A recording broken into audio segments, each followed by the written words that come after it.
Monday morning. Had to go get an oil filter and some oil for Connie's car. Change engine oil. Light came on. So it's June 12th, 2023. We're here in the Sousa's garage. Guess I'll just leave that in the back of the truck for now. So we have the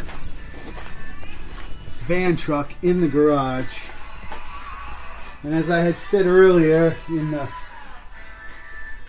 week, I have to get the fuel gauge working. It had two fuel tanks, being as it was a camper, and it had it didn't have a splitter like you do on some of the dually trucks.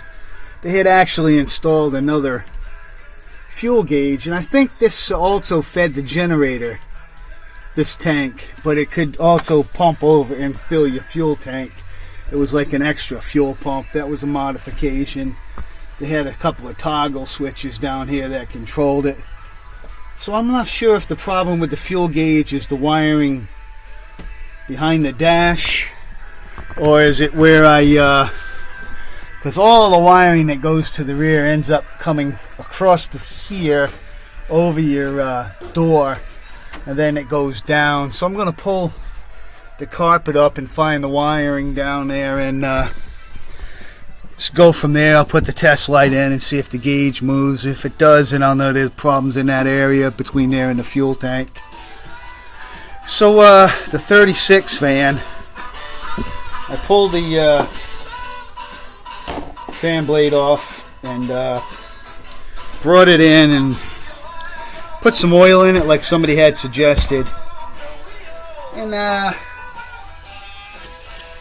still just as loud. The sealed bearings anyway. I knew I wasn't gonna fix it, but I just wanted to see if the oil would actually help. That's one torquey motor jack. Listen to it. So I have this motor. This motor is actually for a blower, the heat blower. I took the squirrel cage off of it, and I think I'm going to use this motor. See if I can do it without sparking here. So you can hear that's a lot quieter, and it's a high RPM motor. So what I'm going to do is do some modifications and use this motor with that fan blade and shroud. It'll work. I'll make it work. Alright guys, you see what's going on here in Rusty, Rhode Island. It's that million little jobs that got to get done to complete the project. I think if I had a checklist on this vehicle, the biggest thing on that checklist is going to be to get it painted. And it still needs a little bit of body work. I hate to admit it, but when I go from one side to the other, it looks slightly different. So I need to do a little more building out in here, and it's no big deal. Fill it in. It's going to cost a lot to paint this. It's probably going to cost me $1,000 in materials. So that hurts a little bit, but believe it or not, I mean, I only got like $3,000 into it, and it's a 84 with 47,000 miles, a 1-ton truck. So I don't know what the value is on it, but I think the motor's worth $1,500 anyway. I don't know. Motor and tranny.